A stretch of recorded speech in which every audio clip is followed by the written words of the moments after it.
Welcome back. Welcome to another edition of Nain Shorts here in the basement of the Great Physique Magnifique in South San Francisco.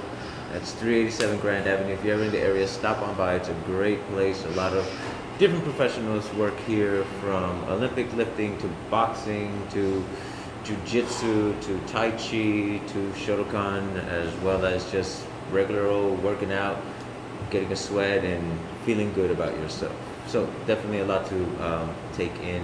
Before I begin, also again a reminder: November 9th is coming up. That the VA Collaborative, the big one, where there's going to be a cross sharing of 8 different instructors. It's always a lot of fun. Definitely make some time for that. It's a great way to be exposed to so many different arts and take something new out of your training experience and your journey that you're on. Talking about training, we often find ourselves in a situation, and I know I have, I don't know about you, but where I see a technique and it makes sense to me.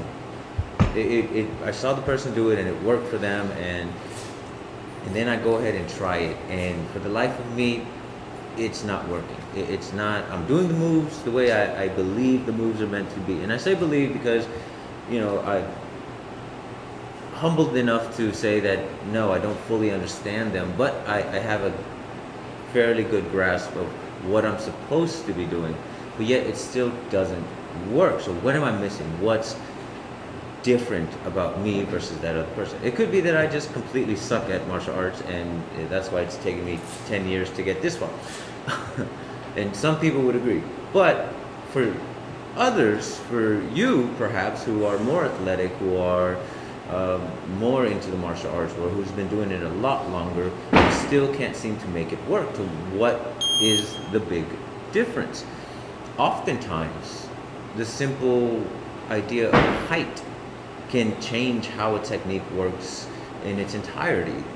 Your build in itself has so many factors that could go into helping you or not helping you in any particular technique. That's why certain body types don't do certain martial arts.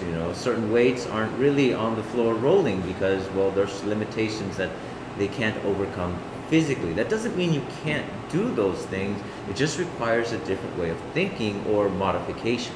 You often hear it, especially at seminars, hey, take it home, make it work for you. So what does that really mean? And I think one of the easiest ways to really look at it is height. So for example, these bags here, this one, it's a lot higher. Let's say this is the top of the head. It's about 6 feet. I'm 5'5", so it's a bit taller. And one of my training partners is 6'2", so even taller still. While this bag here is more my height. And just the simple idea of punching, just throwing a straight punch at shoulder level, and what targets would you hit? Something about my height, I throw a straight punch. It's about chin level, right? Between here and here, with very minimal modification for me to get a good shot to the chin. But now I do the same move to somebody much taller. What happens? Relatively speaking, now I'm probably hitting this person in the chest. Maybe. Now, is that a good shot? Yeah, it can be. If it's hard enough, if your technique is to build power, speed, all that, yeah, you're going to hit somebody regardless. How effective it is will also work on, if this person is tall and muscular, it might not do a lot of damage. So what am I trying to accomplish? Am I just trying to throw a good punch, or am I trying to make some significant difference in this individual?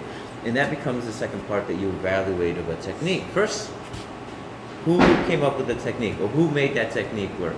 Are they a certain height? Are they a certain build? Are they just that much better than you? I mean, not necessarily always the case, but definitely something worth considering. How long have they been training?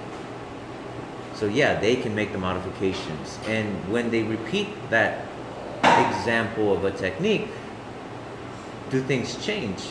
For me, I love watching the feet, because I've started to notice that there are these subtle shifts that have to happen every time somebody shows a new demonstration. Like they have to shift their weight a certain way, they have to scoot in a little bit more the second time around, or a little bit back.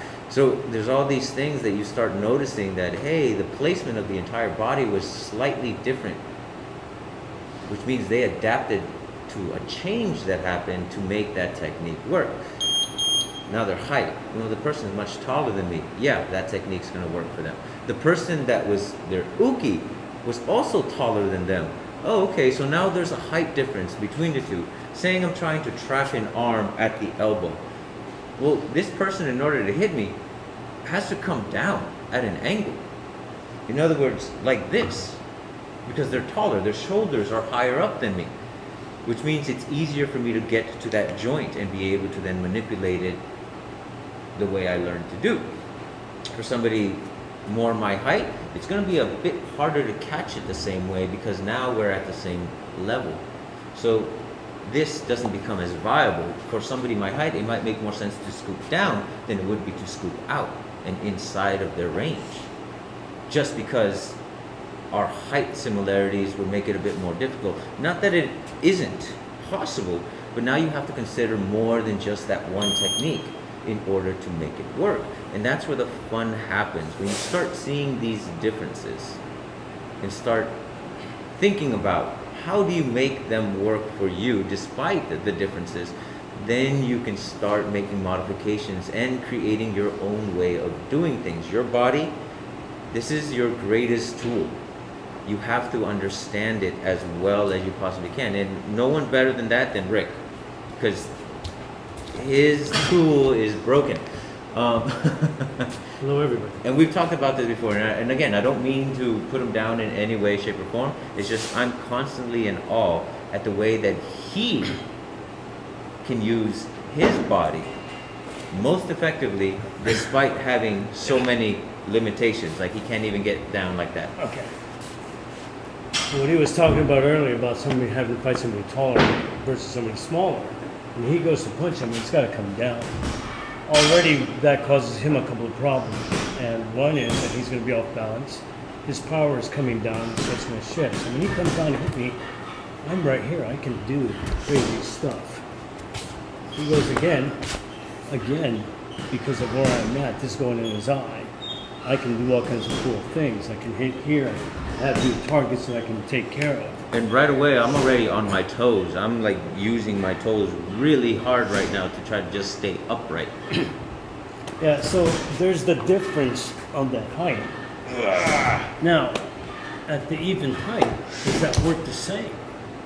The changes are different. I can't pull him down the way I did when I was lower. So now my changes are here. Again, I can't hit down here. I'm better off here. So the changes that have to occur are very significant depending what side of this spectrum you're on as far as height is concerned. So I like that you're talking about this because this becomes a big issue. Right. You know, and in our classes, we have people of different heights and stuff, and we force them to play with each other and try to figure out what they need to do. It's like, why didn't it work for you? And then figure it out. Another stepping, right? Yeah, another instance, if I was shorter and he takes that step, he's actually going to be stepping behind me as opposed to being right here because it's right there. So those are the things. Now, this tall guy would have to take a half step just to be in the right place. Right. Now, Eric, as you guys know, is much taller. Yeah. I had to teach him because every time he'd come in, he'd take that step and he'd be behind me. I'm like, okay, you're only going to get my back. I'm good. You know, but he had to come back around and make all these changes. But the fun thing about that, though, and sorry to cut you off, is that in his mind, he was doing the technique the way it was taught, the way he understood it to be done. Yeah. And at no point, just regular step. And at no point did he consider my regular step twice of Rick's. Especially the way I'm doing.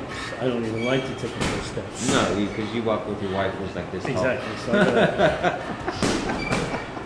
4 of my steps equals 1 of hers. Yeah, pretty much. But yeah, that's a great thing that you're doing. So keep it up, and I'm going to walk away. Thank you.